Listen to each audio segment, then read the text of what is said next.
Welcome to the World War I History Podcast, produced by the MacArthur Memorial, a museum and research center dedicated to preserving and presenting the history of General Douglas MacArthur, which includes the story of World War I and that of the millions of men and women who served in that war. The sinking of the Lusitania. In September 1907, the RMS Lusitania completed her maiden voyage across the Atlantic and arrived to great fanfare in New York City. Pictures of the ship's arrival show thousands, if not more, crowding the docks and shoreline to witness the ship make its way into port. The voyage created a great deal of excitement on both sides of the Atlantic. Named after the ancient Roman province of Portugal, the Lusitania had made the Atlantic crossing in an astonishing 4 days. It was, according to some, yet another example of man's mastery over nature and material. In an age where industry and art were often hand in hand, she was considered a lovely work of art. The press billed her the loveliest of all that have made memorable crossings from the caravels of Columbus. At 30,395 tons, 785 feet long, with 4 funnels, and a max speed of 25 knots, she was a luxury skyscraper floating on the water. Amenities included flushing toilets, electricity, elevators, and a wireless telegraph office. She was said to be more beautiful than Solomon's temple and big enough to hold all of his wives. The Philadelphia Inquirer described the social prestige one gained just by being a passenger on the new marvel. The man who came over in the Lusitania takes precedence over one whose ancestors came over in the Mayflower. A ship of the Cunard Line, the Lusitania was also somewhat a product of the British Admiralty. In 1903, the American J.P. Morgan tried to buy up the various passenger lines to form a monopoly on travel across the Atlantic. Cunard, a British line, was threatened by Morgan's move until the British government stepped in with massive loans and subsidies, on the condition that Cunard build ships that the Admiralty could requisition in the event of a future war and then hire only Naval Reserve officers. The Lusitania was one of the vessels born out of this relationship. Because the British government was so heavily invested in Cunard, construction plans for her deck included space for the emplacements of 12 6-inch quick-firing guns, if needed.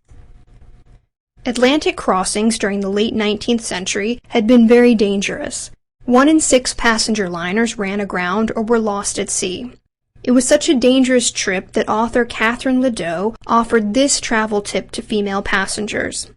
I have always felt that a body washed ashore in good clothes would receive more respect and kinder care than if dressed in those only fit for the rag bag. By the early 20th century, however, the Lusitania was considered a state-of-the-art, safe passenger liner. Sea disasters continued to occur, but the Cunard Line possessed an excellent safety record. In 1911, the Lusitania was surpassed in size by another Cunard ship, the RMS Titanic. When the Titanic sank in 1912, some of the lessons of that disaster were applied to the Lusitania. More lifeboats were added, and on transatlantic voyages, the crews made a show of daily lifeboat drills. These drills involved crew members lining up next to the lifeboats they were supposed to operate in the event of a disaster. The more observant passengers noted, however, that no part of the drill ever included actually lowering the lifeboats. But even in the aftermath of the Titanic disaster, most felt safe on the Lusitania. When World War I broke out in 1914, many liners were requisitioned by the navies of the belligerents for use as supply or troop ships. The Lusitania was not requisitioned because she required too much coal to be economical for the British Admiralty. Instead, she had gun rings fitted to her deck to allow quick installation of guns to her deck, just in case she needed these in the future. The Admiralty also claimed cargo space aboard the Lusitania and maintained exclusive communication with the ship. Cunard no longer had direct communication with the vessel on voyages. Instead, their offices received and transmitted information through the Admiralty. Passenger service continued as usual, although there were fewer passengers than in previous years. With a full speed of 25 knots, the Lusitania was faster than warships and twice as fast as submarines, the new emerging threat of the war. Speed was considered the best defense, and as such there was an early sense that the Lusitania was as unsinkable as a ship could be in 1914. In 1900, the British Admiralty looked upon submarines as only the weapon of the weaker nation, a perfidious, ungentlemanly weapon that should be outlawed. Ironically, by 1901, the British had embarked on a campaign to build an underwater fleet. Other countries were also developing this capability. By August 1914, Germany had the fourth largest submarine fleet in the world. Despite not filling out the top 3, its fleet was the newest and most advanced. Its U-boats had the best range and the best depth performance. It was not out of the question for one of these vessels to travel 5,000 miles before returning to port for repairs or resupply. With the capabilities of U-boats rapidly advancing, soon the big debate among navies around the world concerned the nature of the submarine. Was it an offensive or defensive weapon? Was it best used to defend your coastline from enemy bombardment or invasion, or was it better used to hunt down and dispatch enemy warships? This question was still rattling around when the war broke out. Upon hearing that Great Britain had entered the war, German Admiral Alfred von Tirpitz is said to have exclaimed, "All is lost."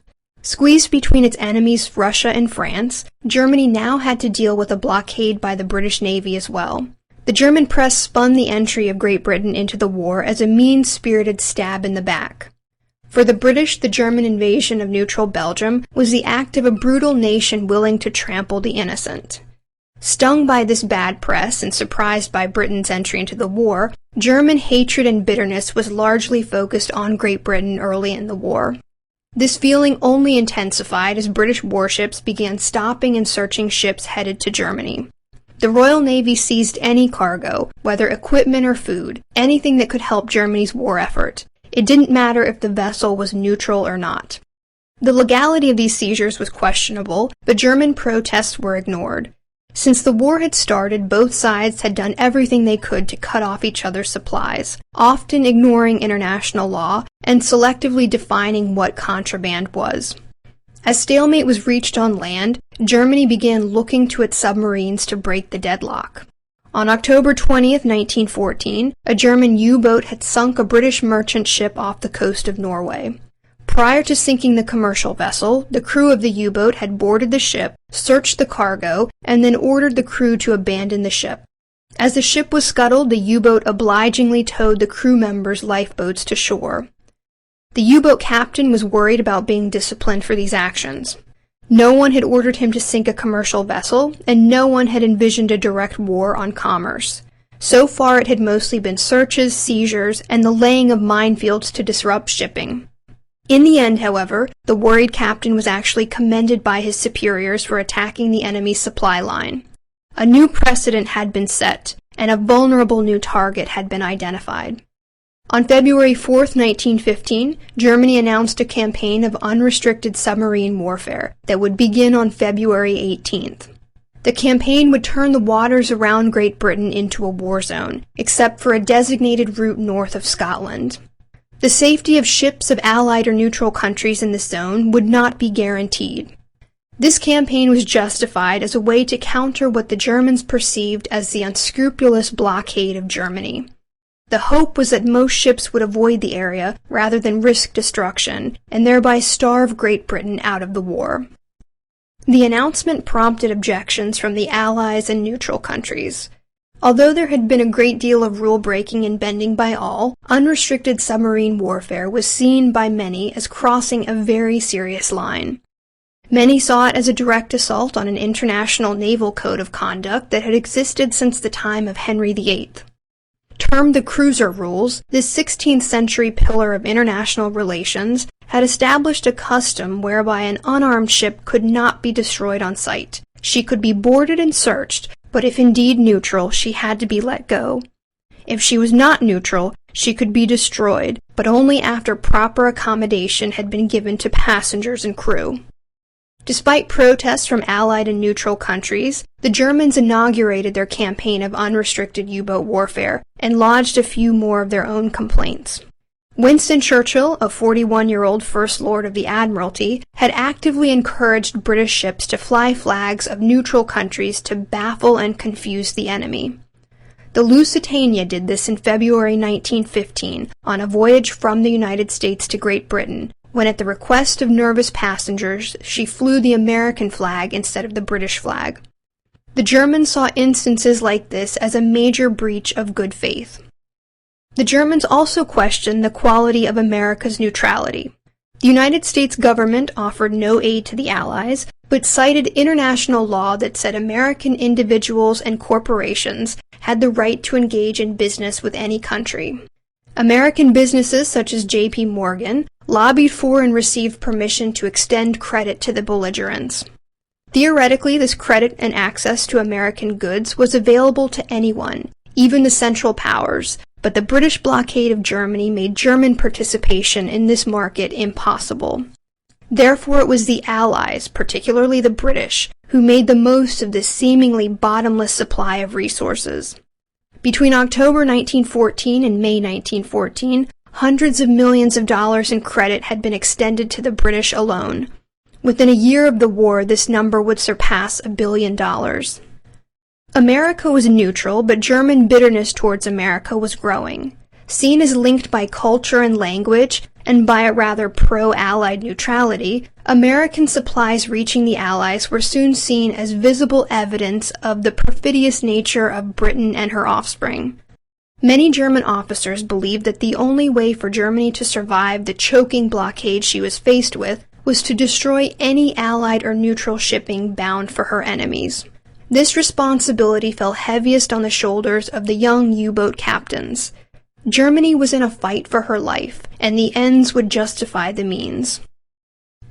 It was in this atmosphere that the Lusitania, back in the United States, prepared to head once more across the Atlantic, bound for Liverpool.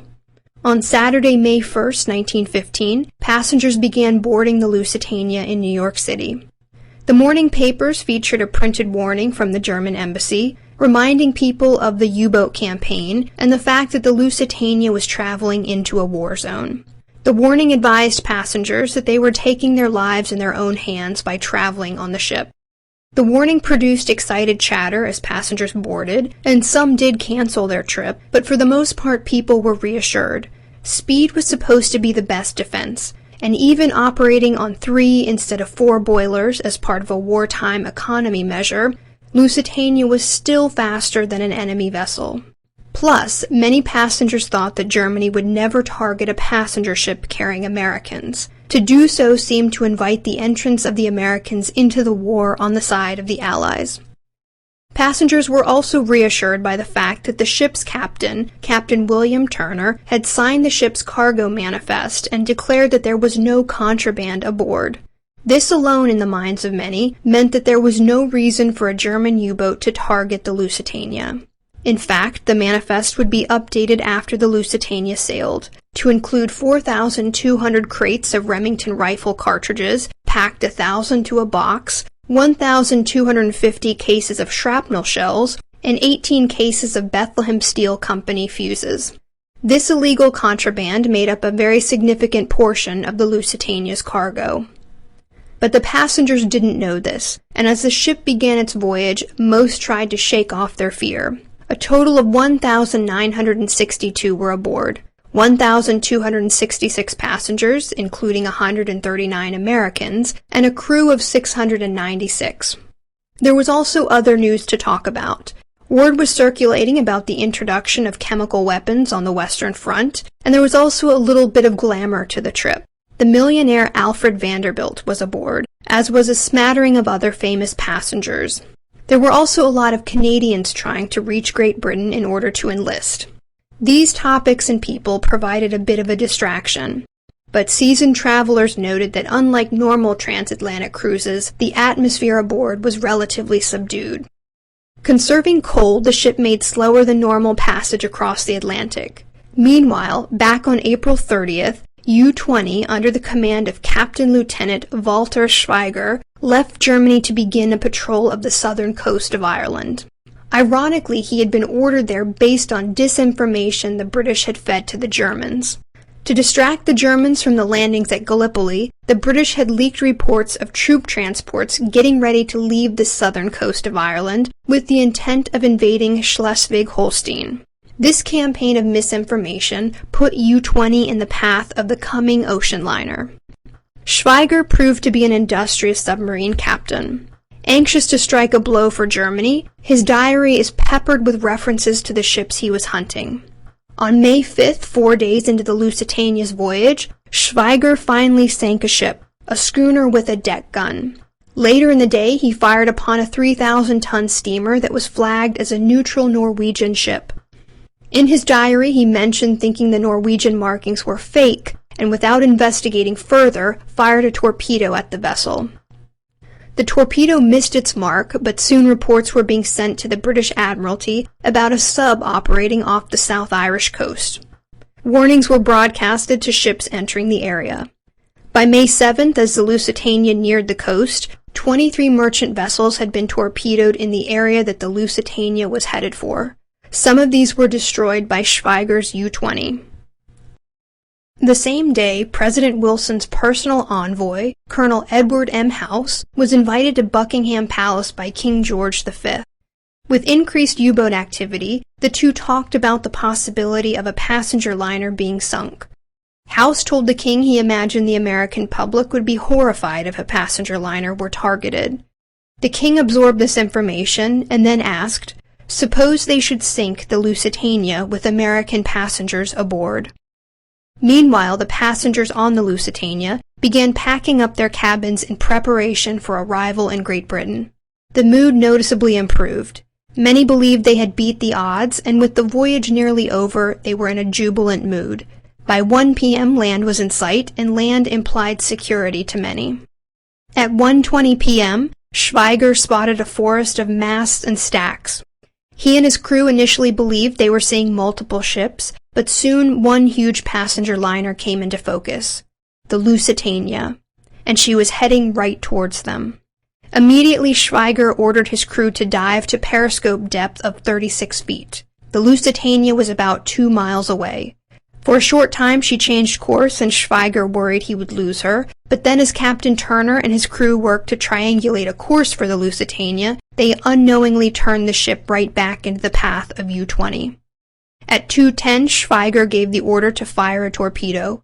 Most of the passengers were finishing lunch, and many later remembered hearing many comments over lunch about how the Germans hadn't dared to strike a passenger liner.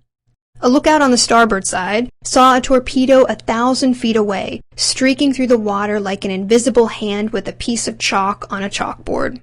Some of the passengers also saw the line tracking towards the ship. There was a heavy jolt followed by an explosion, then a second explosion that blew debris up through some of the funnels and onto the deck. At 2:12 p.m., Captain Turner ordered a turn towards land, but the ship's steam power was virtually knocked out, and the Lusitania was already listing 15 degrees to starboard. The ship had been traveling at 18 knots and was now virtually out of control. Within a matter of minutes, Turner knew he could do nothing to save the ship. Passengers immediately understood what had happened. Although they had worried about U-boats the entire voyage, the attack with land in sight shocked them.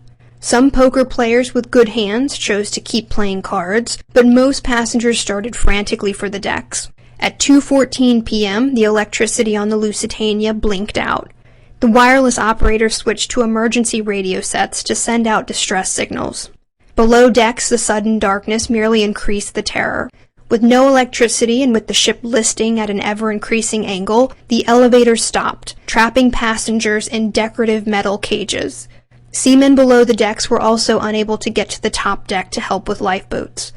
Passengers struggled to put on life jackets properly, and families became separated. Conflicting messages spread about whether to evacuate or not, but as the ship was clearly sinking within minutes of the torpedo strike, a rush on lifeboats soon followed. In the haste to get the passengers off the ship, some lifeboats crashed down on other filled lifeboats. Other lifeboats capsized and passengers were drowned in the suction of the water swirling dangerously on the sides of the sinking ship. Many passengers, unwilling to trust the lifeboats, dove into the water.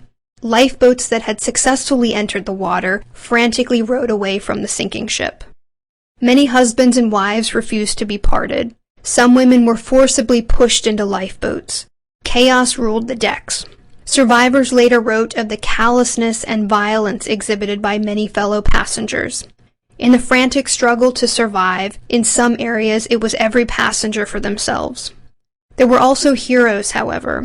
Survivors remembered millionaire Alfred Vanderbilt tying a life jacket to a mother and her child and then ordering his valet to find all unattended or abandoned children.